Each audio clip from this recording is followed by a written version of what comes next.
Okay, we're going to get started. Good afternoon, everyone. And I can see our other panelists online, so that's a positive sign, and it looks like they can hear me, which is also a positive sign. Great. Undersecretary, dear excellencies, dear colleagues, ladies and gentlemen, I'm delighted to welcome you today, both in person and online, to this side event devoted to one of the most serious anti-trafficking initiatives the OSCE has ever countered. The war against Ukraine put millions of people, mostly women and children, into highly vulnerable situations and at risk of trafficking in human beings. And it's imperative that all of us step up our efforts to prevent and respond to those risks. And in this regard, I'm deeply grateful to the U.S. mission, to the OSCE for co-organizing this event, and I'm honored today to share the floor with the U.S. Undersecretary of State, Zeya, whom I invite to deliver her opening remarks. Madam Undersecretary, the floor is yours. Thank you. Excellencies, distinguished delegates, ladies and gentlemen, thank you for having me here today to discuss our shared concerns and efforts to support the most vulnerable affected by Russia's unlawful and unrelenting war against Ukraine. Today's discussion is particularly timely as I've just returned from Geneva, where the UN Human Rights Council is seeking to establish a special rapporteur to address Russia's ongoing egregious domestic human rights violations. I want to first recognize the important work of the Office of the Special Representative and Coordinator for Combating Trafficking in Human Beings, Richey, to my left, in the vital efforts of our distinguished panelists here today to support those most affected by the war in Ukraine. Now, the Warsaw Human Dimension Conference has provided a platform for the public and private sector experts to address how we can best collectively support the most vulnerable migrants in the massive displacement of more than 14 million people caused by Russia's unjustified war against Ukraine. In the midst of this humanitarian crisis, we continue to be especially concerned about the susceptibility of refugees from Ukraine, the vast majority of whom are women and children, to human trafficking. These vulnerabilities are often exacerbated for members of certain groups, such as persons with disabilities, LGBTQI+ persons, and members of racial and ethnic minorities. The risk factors for trafficking begin at the start of these migrants' journeys. The ongoing war has disrupted millions of lives and forced migrants into economically precarious situations with the loss of jobs and homes. At the borders, traffickers prey and target refugees by preying on their desperate needs for transportation, housing, and other forms of basic assistance. Moving through transit and to destination countries, refugees face further risks as they seek to rebuild their lives, often facing the challenges of employment, affordable housing, education, and childcare. Throughout their journeys, migrants rely on the internet as often the only source of rapid and reliable information for accessing critical resources. However, the internet is also the primary platform for exploitation. Traffickers misuse the internet, the dark web, virtual currencies, and other emerging technologies to conduct illicit activities, including to recruit, control, and advertise their victims. So I'd like to thank Special Representative Richey and his team for their unrelenting efforts and work to halt the exploitation of all migrants. We welcome the team's recent report, recommendations on efforts to identify and mitigate risks of trafficking in human beings online as a result of the humanitarian crisis in Ukraine. The expert recommendations outline critical steps in public-private cooperation to identify and mitigate risks of trafficking in persons online, including improved monitoring of high-risk platforms and amplifying effective reporting mechanisms. We also recognize the Special Representative's initiative to launch a joint OSCE Reuters initiative, the Be Safe campaign, which aims to warn those fleeing Ukraine of the danger posed by traffickers. We understand that the First Lady of Ukraine, Olena Zelenska, reshared the Be Safe campaign on Telegram, so congratulations to Val and his team. This is going to undoubtedly help reach countless more Ukrainians and others at risk. Governments, with the support of civil society, survivors of human trafficking, and concerned stakeholders, should enhance their efforts to prevent human trafficking and to identify and respond to cases. This also requires action, including holding tech companies accountable for illicit or abusive activities on their platforms, whistleblowing in the case of corrupt officials, and building cyber capacity of first-line responders and anti-trafficking service providers. The United States recognizes the importance of a whole-of-government approach to help us build and synergize the work being done by our respective federal agencies.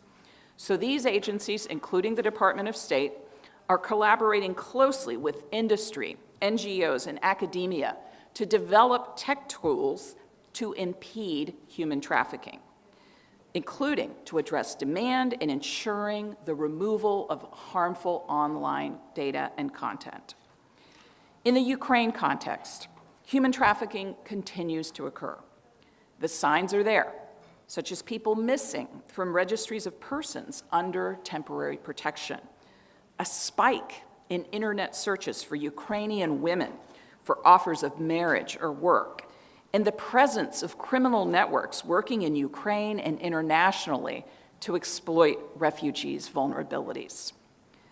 We thank Ukraine's neighbors who generously continue to support unprecedented refugee populations, including here in Poland. As President Biden said during his remarks at the 77th UN General Assembly, we will stand in solidarity with Ukraine. We will stand in solidarity against Russia's aggression. To this end, we're increasing our support of anti-trafficking initiatives throughout the region. We're coordinating with intergovernmental organizations like the OSCE, and we're working with countries welcoming refugees to strengthen their anti-trafficking efforts. I look forward to hearing from our panelists on how to prevent and combat the exploitation of those suffering because of this unlawful and brutal war. Thank you all. Thank you very much, Undersecretary Zeya, for those insightful remarks and for the kind words for the work of the office. Ladies and gentlemen, for the most part, this humanitarian crisis stemming from the attack on Ukraine galvanized Western societies and highlighted our humanity as communities have banded together to support those arriving from Ukraine after the Russian invasion. I visited Poland, Hungary, Moldova, Latvia, and Romania and witnessed the incredible outpouring of support and efforts by governments. It was encouraging, in particular, to see strong and comprehensive policy responses, such as the activation of the EU Temporary Protection Directive. However, while many in Europe and North America were working to support the refugees, something else was happening. Thanks to data from Thomson Reuters, we discovered a significant spike in online searches across multiple languages and multiple countries for explicit content and sexual services from Ukrainian women and girls. For example, global search traffic for Ukrainian escorts, Ukrainian rape, Ukrainian refugee porn increased by 200 to 600% since the start of the conflict. Consider for a moment the significance of what I just said. For perhaps the first time, we had real-time data showing the behavior of men in response to massive vulnerability due to conflict. And what we found is that one of the early measurable reactions in Europe to the crisis were attempts by men to sexually access those women fleeing the conflict. This is the manifestation in data of a highly gendered and toxic demand for sexual services extracted from vulnerability. Of course, because human trafficking is a financially motivated crime, this spike in demand serves as a strong incentive for traffickers to recruit and exploit Ukrainian women at scale. They see a business opportunity. In Ireland, for example, the largest sexual services website gleefully announced that they had documented a 250% increase in interest in Ukrainian women and offered an opportunity for men to live out, and I quote, their war-inspired fantasies. Demand is a pull factor. Technology is the facilitator, and it is putting Ukrainian women and girls at great risk. We stand at the verge of an unprecedented trafficking crisis in Europe unless we act swiftly and decisively to prevent it. So what can we do? As Undersecretary Zeya just noted, my office has released policy recommendations to address the needs of people seeking refuge, as well as measures to prevent and mitigate their vulnerabilities. As the crisis developed and the risks of exploitation extended online, we developed a new set looking at what action governments, technology companies, and civil society should take to prevent technology-facilitated trafficking. We are working with affected countries to help them implement these recommendations, including with the support of the United States. And given that civil society is and must be an integral part of the global anti-trafficking response, these recommendations have great relevance for NGOs as well. You can have an important role in advocating for enhanced political will and in providing critical support to the vulnerable populations. In addition, my office, together with Thomson Reuters, recently released the digital awareness campaign mentioned by the Undersecretary called Be Safe. It helps people displaced by the war to spot warning signs of trafficking, minimize risks, and get assistance, including through helplines in your countries. The launch of the campaign has already been a great success, yet there remains an urgent need to bring this safety information to those who critically need it, the Ukrainian people. Ladies and gentlemen, this war has created acute vulnerability and displacement not seen for decades in Europe. Our global response is also unprecedented, faster and more sophisticated than ever. Yet there's a risk that the humanitarian crisis created by the war against Ukraine turns into a human trafficking crisis across the OSCE region, unless we are vigilant in our prevention efforts. This is a societal challenge and requires a societal response. We have an opportunity to act, and that opportunity is now. I thank you for your attention, commitment, and support. And with that, I have the delight of starting our panel. Our first speaker is Kateryna Cherepakha, president of the civil society organization Strada-Ukraine, the organization with the mission to contribute to ensuring gender equality, prevention of all forms of gender-based violence, including human trafficking, and protection of the rights of children. Kateryna has more than 20 years of experience of work in these areas and is engaged in strategic planning, fundraising, advocacy, monitoring, communications, and developing and delivering training. Importantly, Kateryna was awarded the 2022 Trafficking in Persons Report Hero, Acting to End Modern Slavery Award, just recently. Kateryna will join us online. Dear Kateryna, it's a pleasure to have you with us today. Thank you so much for joining. The floor is yours. Thank you very much. Thank you very much, dear colleagues. And it's really an honor and benefiting from my side to be able to join and to be able to contribute with the information and with the experience and the situation with human trafficking, with addressing human trafficking in Ukraine. Of course, we all understand that human trafficking was always a serious problem, and Ukraine really did a lot of efforts in addressing it. And of course, we clearly understand that the war has incredible impact on all spheres of the life of individuals, of the society, of the country in general. And here is also the impact of the war on human trafficking. Of course, the primary intention, primary wish, and primary goal for Ukrainians in these times was and still are to stay alive. And of course, we all understand that in the situation of the full-scale war, there's such problems as human trafficking, together with other important social problems, they might become less prioritized and less addressed and less identified because of the objective situation.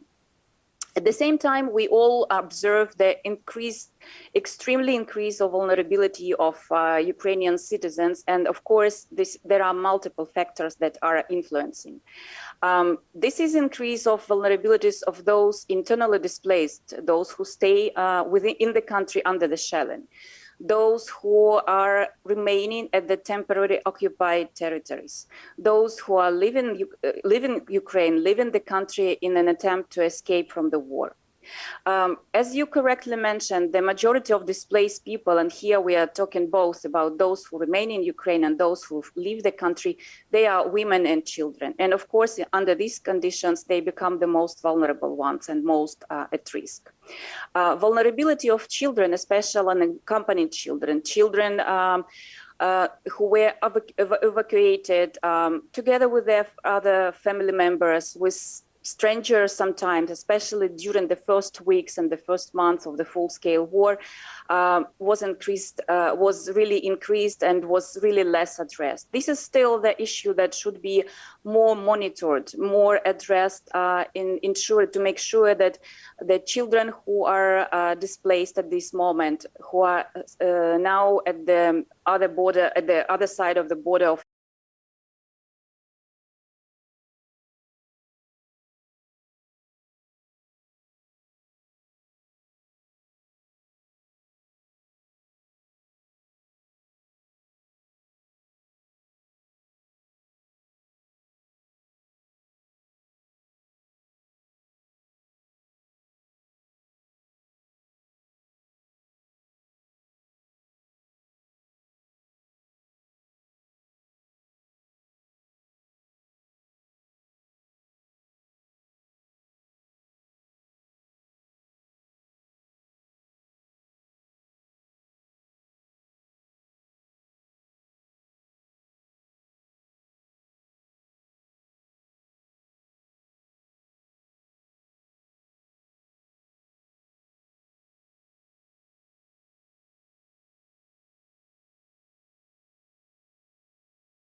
and to respond. Unfortunately, we all observe that comparing, there's a lot of attitudes when people think that comparing to the war, comparing to the everyday death, comparing to the every minute shelling in Ukraine, such situations or their situation as human trafficking is considered not to be that important. Unfortunately, it's not like that.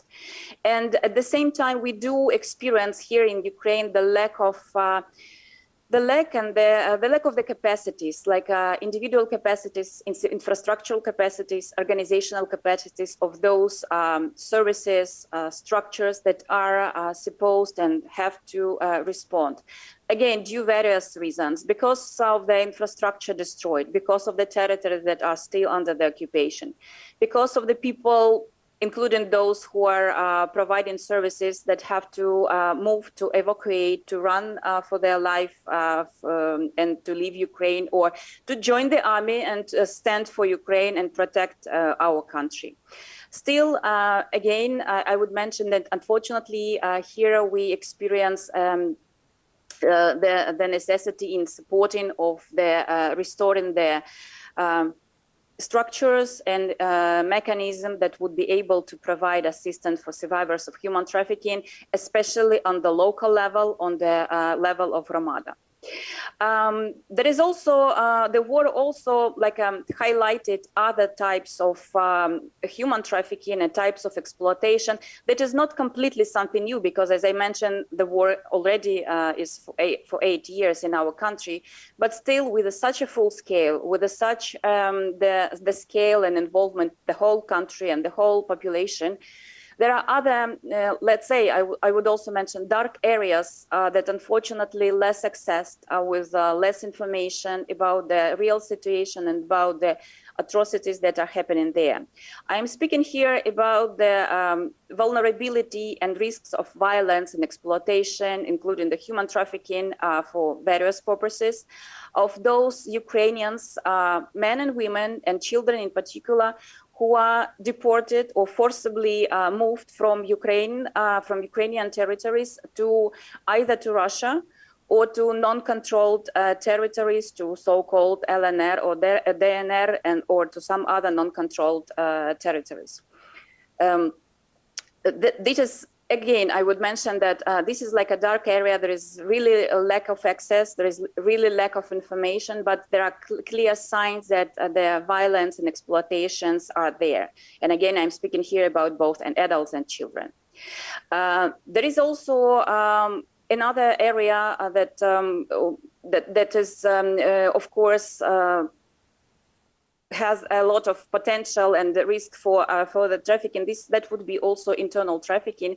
Again, at the same time, there is not many information, not many evidences of that, but we all understand that in the process of restoring, there can be, especially in particular, trafficking for labor exploitation within the country, but also at the same time trafficking for sexual exploitation.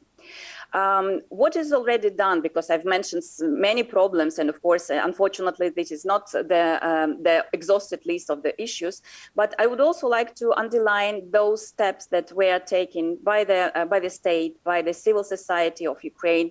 And these are important areas.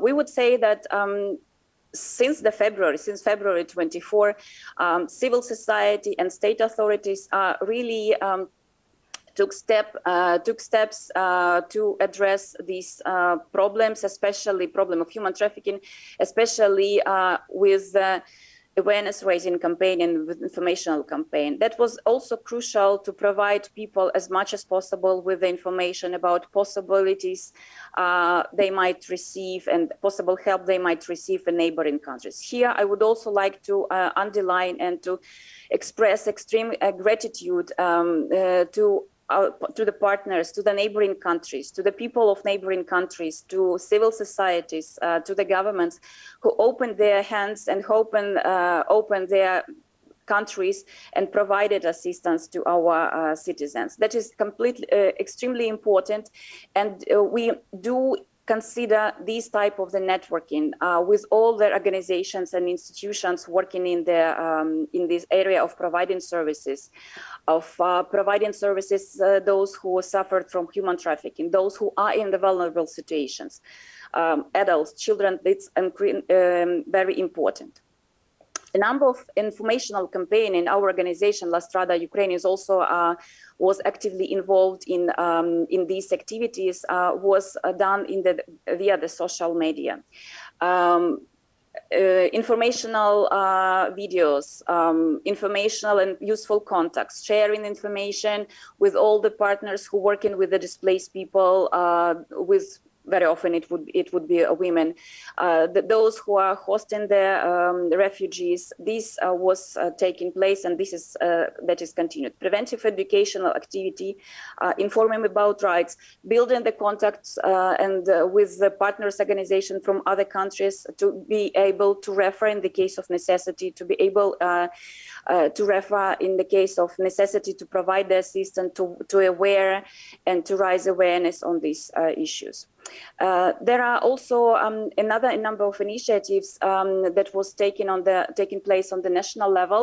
At this moment, there is a process of finalization. I do hope it will be finalized soon. The national state anti-trafficking program that was revised since the beginning of the full-scale war to make sure that the context of the war and challenges experienced during the war is included in this document. Kateryna, could I just ask you to wrap up shortly, please? Thank you. Okay. Then there are also other initiatives like part of the plan of implementation and the framework of cooperation between government of Ukraine and UN representative prevention and response to conflict-related sexual violence, and specifically has the chapter on addressing human trafficking. This is activity of anti-trafficking task force initiated under gender protection cluster. So this is like an initiative that are taking place in Ukraine at this moment. What I would also like to underline as things that are still needed and that still are from our perspective to be addressed. It's clear it is necessary to monitor the situation. It is clear that there is still lack in the statistical perspective, like lack of figures, but at the same time, it is clear that the situation is really frightening and really a lot of people are in the vulnerable situation. This is the necessity to ensure access to labor market for Ukrainian refugees who are in the countries, to be able to make them able to provide themselves and to be more protected from possible exploitation. This is the availability of the information not only at the border checkpoints, but further in the country in all other important areas. This is there, including the organization who are providing services, and I'm speaking both for Ukrainian organization and countries, EU countries, organization and services providing assistance to survivors of human trafficking is also very important. So because they have experience, they have the knowledge, and they can really help. And what is also important from our perspective, this is the response, like a clear and adequate response to the cases of exploitation, labor exploitation, and violence against those who are using their vulnerable condition and benefiting from the war, benefiting from the situation that Ukrainians happen to be in the countries, in the hosting countries. So thank you very much. Thank you very much, Kateryna, for that comprehensive and really substantive insight into the challenges and efforts of the Ukraine people to respond to this issue. There's so many important comments that you made, but I took note of a couple that were really stood out, including the need to focus on children. I recall from UNODC's report that the number of child victims has tripled in the last 15 years, and now children represent over a third of victims of trafficking, so thank you for highlighting that. And also the issue that as time passes, vulnerability is going up, and therefore risks are going up, and I think this is crucial. and then the need for capacity building. Really, really great points. Thank you so much, Kateryna. I just wanted to acknowledge Undersecretary had other commitments, but she carved out time for us in this event. I'm very grateful for that, and I just want to thank Undersecretary Zeya for taking the time to support this topic. With that, we're going to turn to our next speaker, Kateryna Ryabiko, who is ODIHR's first Deputy Director. Previously, she served with the U.S. Agency for International Development, Freedom House, the National Democratic Institute for International Affairs, and other public and private entities, leading projects and teams, as well as providing technical assistance and policy advice. Kateryna's work has been recognized by multiple awards, including for outstanding achievements in promoting democratic development and her leadership in guiding democracy assistance efforts. She holds an MPA from the State University of my old state of New York, is a Stanford, so she must be bright. She's a Stanford University Draper Hills Fellow for Democracy, Development, and the Rule of Law, and graduated from Stanford University's Leadership Academy for Development. Kateryna, it's great to have you with us today. The floor is yours. Thank you very much, Val. It's a pleasure to be here. So thank you for this opportunity. Distinguished guests, everyone who is in this room committed to in the words of one of my co-panelists, our co-panelist Ioana, Bauer, to make trafficking an exception. It's really a true pleasure to be here. And today, I will speak to you not only as the representative of the OSCE Office for Democratic Institutions and Human Rights, but also as a Ukrainian woman and a mother. A woman who is seeing the life of other Ukrainian women and children being ruined, destroyed, not just by the war in Ukraine, but also by them being targeted by traffickers for sexual exploitation and other forms of trafficking. They are traumatized, they are displaced, they are vulnerable, and they are really in need of our protection. Some of them have already experienced sexual violence, while others may have lost their children, who were forcibly deported to Russian Federation. And many are really worried about those who stayed behind in Ukraine and still experiencing the war on a daily basis. This tragedy, this situation requires a response from all of us, requires partnerships and leadership.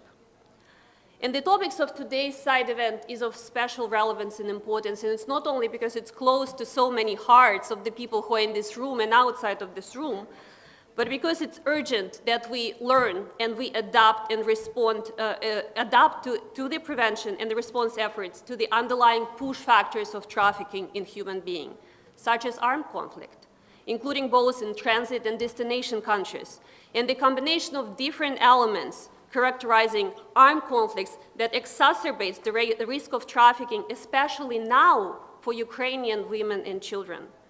The increase in social and economic vulnerabilities that already Kateryna Cherepakha spoke about and Val reflected on in his opening remarks, the breakdown of the rule of law, the disruption of the regular functioning of state institutions are all factors in this context and only contributing to this tragedy that we all need to be aware of and we need to be conscious about. Ukraine has been targeted by the network of traffickers even before, and we spoke about it during this year, during the Polish chairmanship, as part of the supplementary human dimension meeting in Vienna, and many of these factors were already discussed. But with the flow of millions of refugees, and in particular women and children from Ukraine, they have been more exposed in the past month.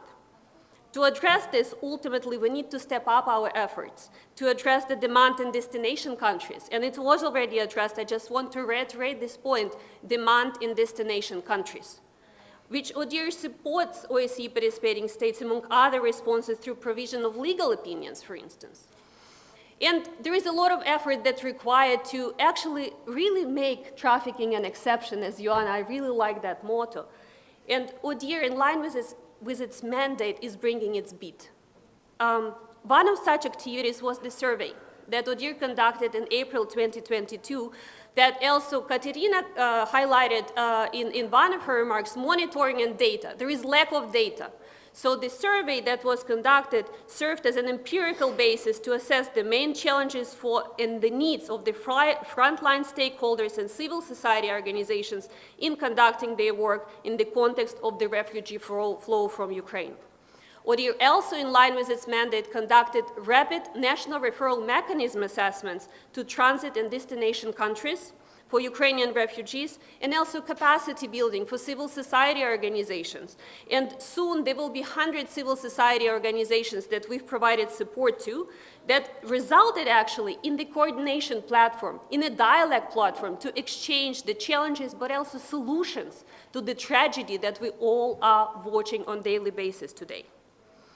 Of course, I need to mention that there are a lot of intersectionalities and minorities, and we will have another side event after this side event specifically talking about vulnerabilities that minority groups such as Roma and Sinti, for instance, are facing, especially during the crisis or armed conflict and particularly the war in Ukraine. And we've also seen how critical it is for refugees to easily access information on the rights and possible support mechanisms. And we've seen also how many challenges are there when these services are not provided and not available. And this was also, I think, highlighted by the Undersecretary Zeya in her remarks that trafficking that are targeting Ukrainian refugees online, that the responses need to incorporate social media platforms is of critical importance. And the coordination of responses are also vital. Potential cases sharing promising practices among civil society, government stakeholders are vital. We need to talk more, to put actions forward to ensure that the response is out there and it's effective. And of course, statistics, important. Collecting data, vital. 1/3 of the overall detected victims of human trafficking globally are children. Women and children constitute 95% of all victims of trafficking for the purpose of sexual exploitation, which is a specific topic of this side event. And out of the 100% of victims, only 1% is being identified. 1%. And it needs to change. And of course, the majority now what we see of Ukrainian refugees are women and children. And again, statistics, 91% of refugees are women fleeing the war in Ukraine are women and children. So we talk about vulnerabilities. Of course, vulnerabilities are intersecting, especially for those, when women and children flee and they face the traffickers who mask themselves under the mask of the humanitarian workers. One of the stories that I heard just the other day. And that's something that we also need to take into account when we talk about prevention. It's also important to talk that participating states have obligations, they took commitments, and they need to likewise recognize and address this ongoing and also emerging forms of trafficking for the purpose of sexual exploitations, such as exploitation online. In the Ukrainian context, many children still continue education online while they're becoming refugees, and they may be groomed and exploited by people who see them as a source, who actually, these children see as a source of hope and safety. ODIHR has also surveyed Ukrainian women refugees, more than 1,000. We conducted a survey among more than 1,000 women refugees to ensure that their experiences and these vulnerabilities are actually reflected in the policy development and in the responses and the prevention to address the trafficking of human beings. And this survey in particular, I see as a bit contributing to the awareness. Just the campaign that you well mentioned, Be Safe, it's another bit to raise awareness because awareness is a critical element of prevention. And I'm not going to go through all of the data from the survey. However, one element I really would like to highlight, 56% of respondents that were not said and indicated that they were not made aware of human trafficking and didn't receive information about this phenomena. It's 56%. 41% of respondents indicated that they are worried about human trafficking. So let's think about this data and let's take it into account when we discuss effective measures for prevention and also awareness raising. I would like to, of course, say how important it is that a lot of work, recognize how much work is being done in various areas of the prevention and awareness raising and addressing various types of vulnerabilities. And in particular, the governments and civil society have been really working tirelessly to safeguard Ukrainian refugees. But there was a reported lack of coordination at the border crossings, at transportation hubs, at reception facilities. And here I'd like to mention national referral mechanisms, that they are very essential for prevention and for combating trafficking of individuals, and especially women and children. And I would like to also to offer you the second edition of the NRM handbook that was launched this year, and is an integral tool for identification, protection, assistance, and support, and social inclusion for criminal justice and readiness processes for Ukrainian trafficking victims. ODIHR is also taking a step to ensure that this is available in Ukrainian to authorities in Ukraine, and also to all who is interested to learn more about national referral mechanisms. I would like to also reiterate the support to OSCE participating states in fulfillment their OSCE human dimension commitments in the sphere of protecting the rights of trafficked persons. And first, these commitments were laid out in the Charter for European Security. So it's more than 30 years ago. So I'd like to remind and just park it here so that we really think about the commitments and the importance for upholding it. And of course, I'd like to conclude with making thanks, with saying that we are thankful for the US for their continuous support to the ODIHR's anti-trafficking portfolio, and specifically the International Survivors of Trafficking Advisory Council.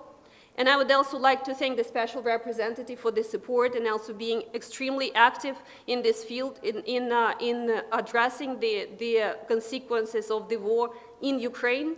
And I would like to also recognize the co-panelists today. I already mentioned Ioana, Sandescu, who also contributed to the work of ODIHR through the NRM rapid assessment to the Czech Republic, if I'm not mistaken, and also Ambassador Anna Ekstedt for Sweden's support for the launch of eStack.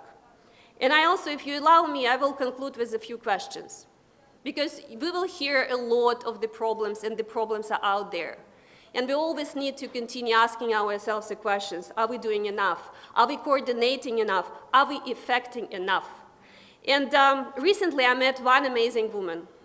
She's a woman survivor leader, and she told me, one victim less is an achievement. One victim more is too many. And this is very important, I think, for all of us.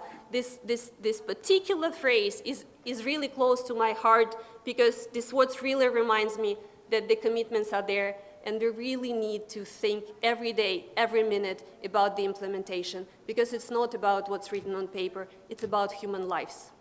And this is what is of incredible importance. So I would like to conclude by saying thank you for being committed to this topic. And I would like to say that there is a lot of work before us, and I'm sure I stay optimistic, and I hope that all of you will stay optimistic too. One victim less is an achievement. Thank you. Thank you very much, Kateryna, and thank you for your optimism. I think we all need it, and we will take it right now. That fantastic points on the role of armed conflict as a push factor and demand in destination countries contributing to this. I think sometimes we're tempted to point the finger towards source countries, but we need to also take into account demand in destination countries. You brought a human aspect to your presentation, but you also reminded us of the importance of systems, monitoring and data, national referral mechanisms, platforms for civil society to talk. I think this is fantastic. The reference to the survey that 56 don't know, like they weren't told. And that reminds me of a poster I saw in Hungary when I was visiting that said humanitarian assistance is always free. And it's heartbreaking that we have to tell people that, because, but also good that they did tell people that so that they can make sure they're protected. You mentioned NRMs. I was reminded of a great survey report that ODIHR and UN Women did during COVID that said the conclusion was countries with NRMs do better at supporting victims. I think that's all we need to know. And during crises, we need NRMs. So thanks so much for those great points. Which brings me to Ioana Bauer. So great to have you with us. She's been active in the area of protecting human rights and dignity since 2005 and since 2010. She's dedicated her efforts to addressing human trafficking, including prevention and capacity building initiatives and direct engagement with survivors. And the need to work with survivors has come up several times already, so I'm sure you will tell us how important it is to you. Ioana is an OSCE Fellow, 2020 Resilience Fellow, and is recognized as a woman leader advancing UN SDGs globally. She also served as a policy advisor on child safety and human trafficking in the Office of the Prime Minister of the Romanian government, and currently serves as chairwoman on the board of eLiberare, a leading Romanian anti-trafficking CSO. So great to have you with us. The floor is yours. Thank you so much. Your Excellencies, distinguished delegates, esteemed colleagues, ladies and gentlemen, let me just start by thanking. Thank you, Special Representative, for the invitation, the U.S. delegation for having me, and thank you, Madam First Deputy Director, for the continued support of the work and just for your leadership on this. My name is Ioana Sandescu Bauer, and today I will be speaking on something that will have more to do with economics, but please bear with me because we will get to the point, I promise. As most of the world skipped a breath on the 24th of February, I think we can all remember where we were when we found out about this. I know I did in Romania, one of the neighboring countries of Ukraine. For some of the people who heard about the full-scale war of aggression, this was not seen as a tragedy. It was actually seen as an opportunity. And in the words of the UN Secretary General, for predators and human traffickers, the war in Ukraine is not a tragedy, it's an opportunity. And women and children are the targets. Now, please notice that human traffickers weren't the only ones that were mentioned. Predators were also mentioned. And while many of us maybe think of predators as, I don't know, people lurking in the dark, in the shadows, getting ready to pounce, I want to bring your attention to a study that has been done by researcher Melissa Farley and 5 more researchers. This is from 2015. I know that there's more research to come out actually at the end of this year. But she actually looked at what are the traits of those predators, the people who are willing to actually spend money in order to prey on vulnerable women and children. And what she found was that these are men, mostly Caucasian, about 40 years old, middle class, and also 61% of them said that they're either married or in committed relationships. I don't think that we think about that when we mention predators. And if we think about what Special Representative mentioned, the Thomson Reuters research that the OSCE has supported, early March, when we looked at the data, well, Thomson Reuters looked at the data of what was happening online. Research spiked with 600% when it came to pornography depicting Ukrainian women being raped. It also showed a 200% increase of Ukrainian escorts search, this specific term. And these were the days when we were all watching and we were seeing women fleeing for their lives, usually with children, and whose husbands or fathers or male relatives and friends were back in Ukraine fighting for their safety, and I would argue for some of ours as well. So if we correlate these two studies, the predators actually look very different than what we're thinking. They're educated men, mostly Caucasian, who are in committed or married men, right, or committed relationships. So why is this important, and why is this connected to economics? Because these are actually the driving factors of exploitation. We're talking about demand, and this has been mentioned, and I know it's going to be mentioned by the last panelist as well. But when it comes to demand, and Special Representative mentioned, human trafficking is actually motivated by finances, by money, right? So the market will regulate itself. If the demand has gone up so much, chances are that there's going to be a need for the people who are going to be exploited, who are going to be sold. So with that, addressing demand is a commitment that most OSCE states have in one form or another. There are some that are signatories to about 5 documents, and I'm just going to briefly mention them. The Palermo Protocol under Article 9.5, right? And Madam First Deputy Director mentioned that you can actually ask if you're a delegate for legislative opinions on how can you meet that specific standard better. Also, the OSCE commitments that you can find in the Ministerial and Council decisions and in the action plan for combating human trafficking.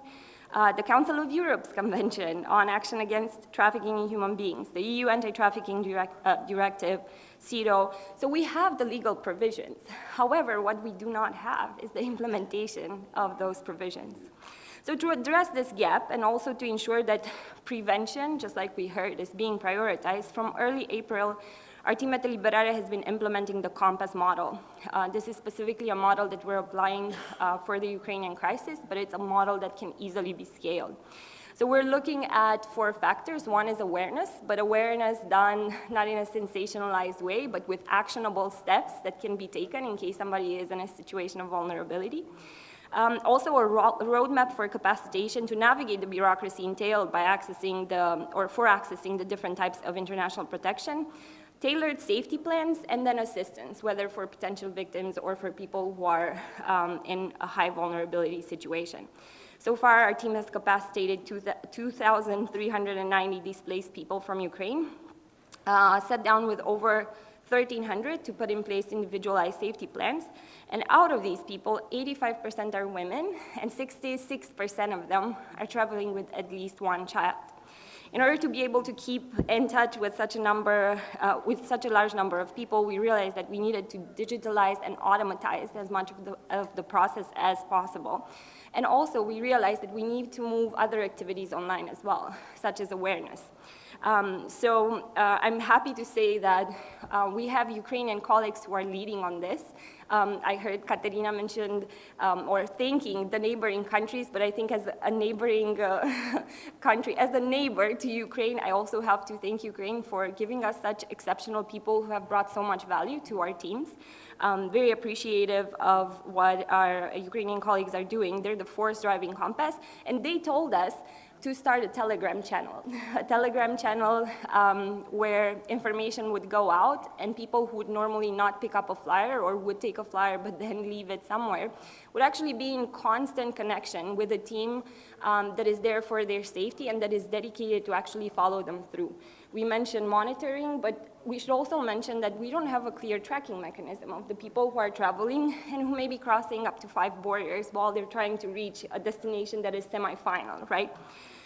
So we moved our awareness on Telegram. We're constantly analyzing the searches that Ukrainians are doing in relation to Romania, and we're actually addressing those questions, and then we're also including red flags when it comes to human trafficking. So we want to give people the information that they're actually needing, not necessarily scare them about the fact that they could be snatched, right? We want them to feel actually safer.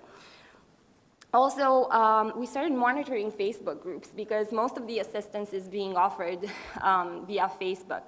And we have a 24-hour helpline a crisis text line that we're running.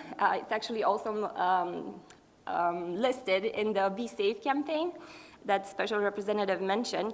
And we started getting print screens that look kind of like this.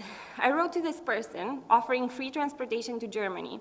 And they told me they will transport me for free to start working in a brothel there. Hence, they didn't only help me just with transportation, they also gave me a job.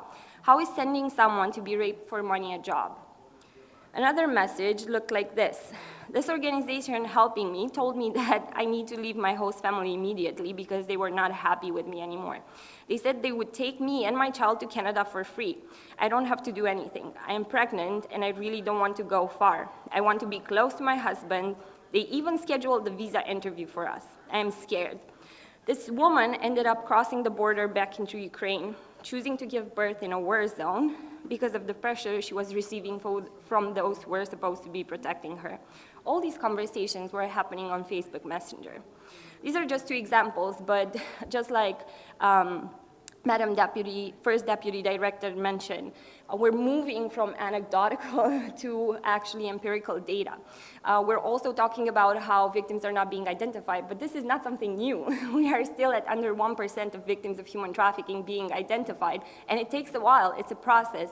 And I loved what my predecessor said about the longer this is dragging out, the vulnerability is just increasing. We're not actually resolving this, and the tension and the limbo is not helping anyone.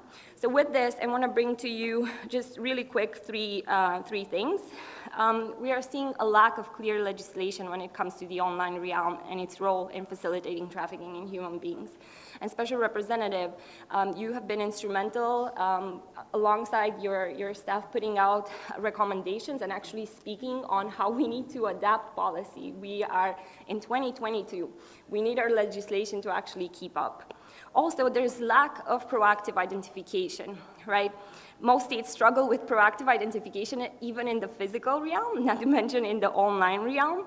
Reports show us that you are more likely to be arrested as a human trafficking victim than you are as a trafficker. Also, you have greater odds of going to jail than you have to be referred towards services as a person who is being trafficked. Online, we mostly still rely on reports that are being gathered manually, just like my team is doing. The capacity is small on that. Again, we're in 2022. We should be using and relying on AI as states. We should be using web scrapers. We really need to bring our identification tools and our combating to the present, right?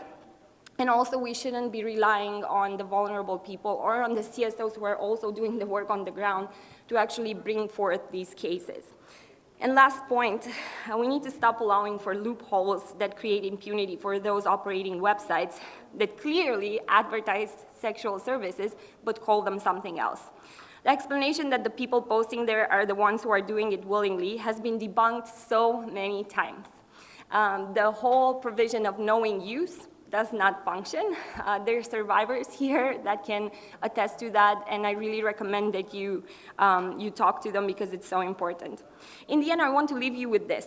As long as someone who sexually assaults another person once is a rapist, but someone who repeatedly rapes different people over and over again in exchange for money is a sex buyer, we are not doing anyone a service, and there's something terribly wrong with that. We are not doing a service to those who are being victimized repeatedly in the hell that is sex trafficking. So my challenge to you is let's add substance to the provisions regarding demand and move toward implementation. Otherwise, we can add one more category to the list of people who do not see the plight of conflict displaced people as a tragedy. And that would be each and every one of us who just sit as bystanders. Thank you. Thank you so much, Ioana. Great message.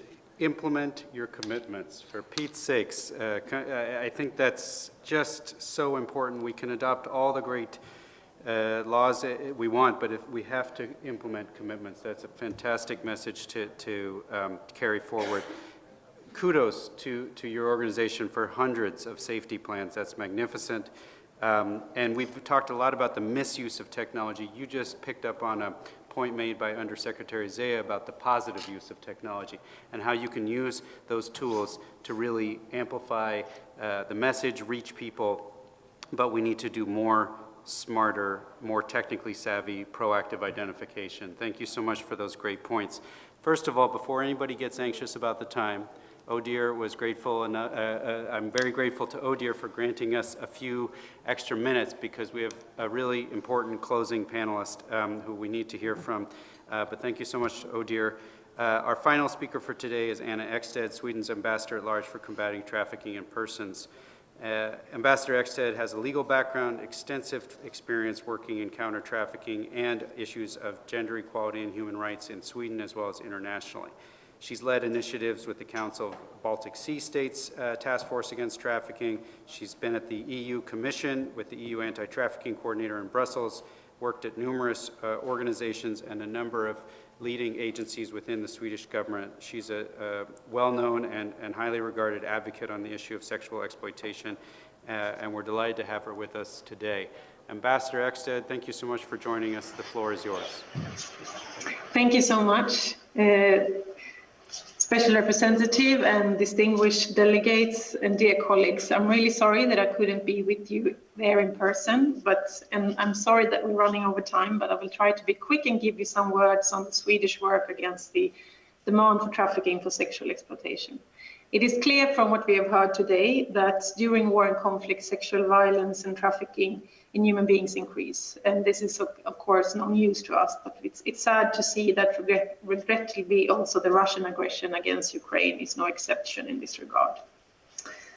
I really want to thank the US mission to the OSCE as well as the OSCE Special Representative to organize this important discussion here today. I see it also as an ongoing discussion. We need to make sure that we keep this issue high on the international agenda and not only discuss prevention at the borders and prevention in terms of what is being done in Ukraine, but also what is being done to counter the demand in destination countries.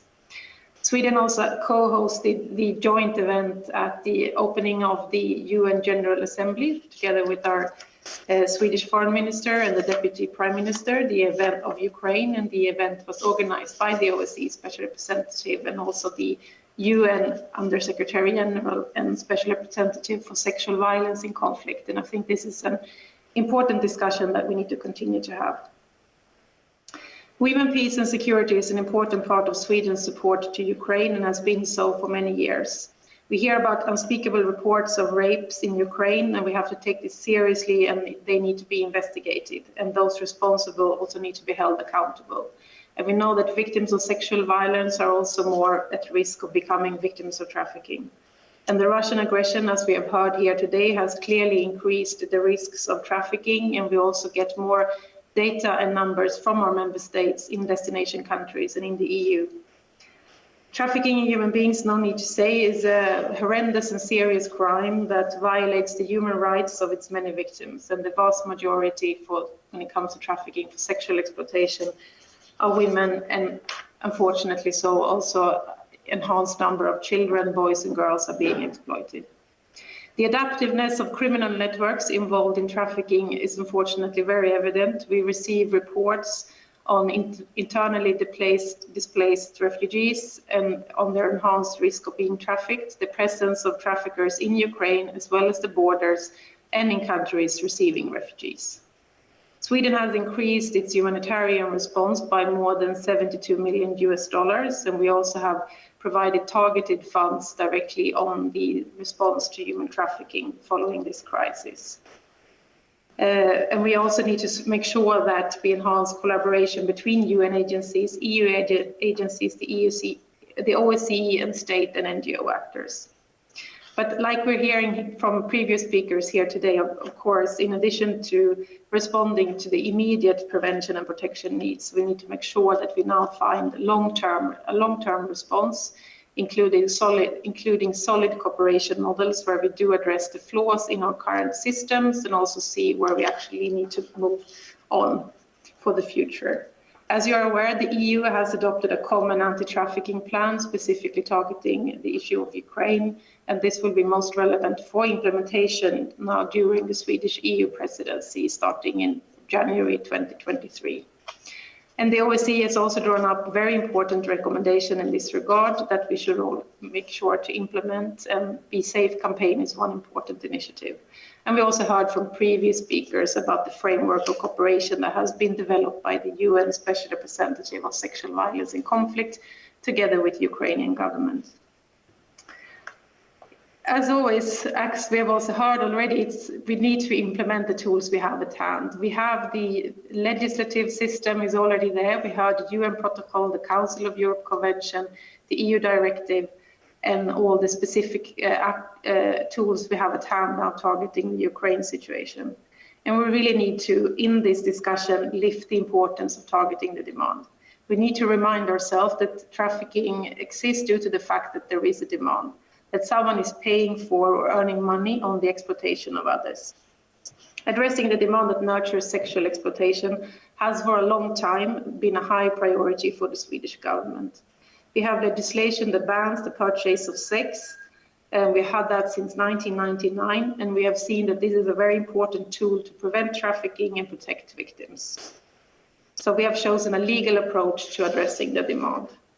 And we're working also closely, I want to say, with France in this matter, and a joint diplomatic initiative also targeting the Ukraine due to the fact that we have similar legislation in this field. But as we've also heard already today, that no matter what the national laws look like, every UN member state, all members of the Council of Europe Convention and the EU members have an obligation to address the demand. And that needs to be done either via legislation or other measures, such as changing norms, doing prevention campaigns, etc. And we really now have to ensure that we stop exploitation and abuse, as we can never accept that girls, boys, and women fleeing the war in Ukraine end up in exploitation and abuse in our countries.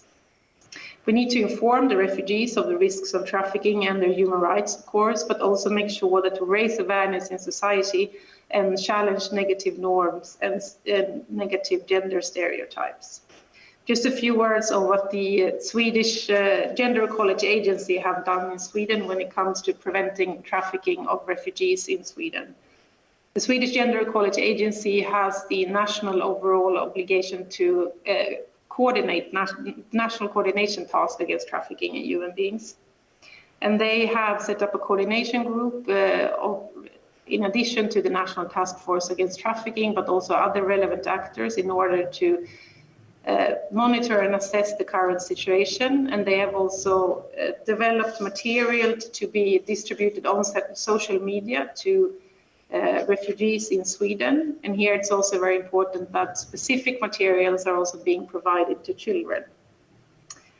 And we have to also in this monitor the situation in cooperation with civil society. What the civil society detects in society is very important. We need to continue to focus on this. I mentioned Sweden has the legislative approach on the demand, and we see that the fact that it's illegal to buy sexual services is also a very important tool to change norms in society, to discuss these issues when it comes to comprehensive sexuality education in school, but also to address the demand in police operations. For the police, it's clear that the fact that this legislation exists, they have a tool to actually address trafficking for sexual exploitation. But it's clear that we all need to do much more in this field. We can never accept that we have this ongoing sexual exploitation. And as mentioned, we need to sort of continue now to discuss how can we jointly enhance the efforts we have and implement the tools that we have and work more jointly together. And we stand ready to continue working together with the OSCE and all the member states. Thank you. Thank you so much, Ambassador. Two really interesting things about what we just heard, and I really appreciate you bringing both of these aspects up. One is the policy side, the EU action plans, the international framework that you mentioned, the humanitarian assistance. I think we often gloss over humanitarian assistance as sort of this thing that also happens in the background, but really it's front and center. Without that assistance, countries often can't do the things that they need to be doing, and I think that's great that you highlighted Sweden's assistance. I know the United States has done a tremendous amount of humanitarian assistance as well. This is crucial to point out. Then there's the human side. You've pointed out how we had really at the international level a blind spot on the issue of demand for the last 2 decades. There's been spots of activity, yet despite the framework that Ioana mentioned, there has not been enough attention on this, and we need to address ultimately this issue as a human problem, to talk about norms and norm change and set a better societal standard. So the juxtaposition between the policy and financial aspect and the human aspect, I think it's a great framing for that you put forward for us on how to think about this problem. Really rich discussion. Thank you all so much for your contributions. I want to thank the great panelists for their interventions. Fascinating information and something that we can carry forward in thinking about how to respond to this problem and making sure that everyone stays safe during this challenging time. I also want to take a moment to highlight for you that in a short while, we will, in this very room, have a side event on the topic of minorities, as Kateryna pointed out, co-hosted by the United States and ODIHR and the OSCE, the Office of the Special Representative, which I think it's a timely topic. It's a crucial topic for the OSCE region and one that I invite you all to join us. Finally, let me thank the United States for co-organizing, co-hosting this this side event. It's been great to partner, and we're delighted to have the engagement of the U.S. on this issue. Thank you all for joining us. It's great to have you, and thank you to those online who listened in as well. Have a great afternoon.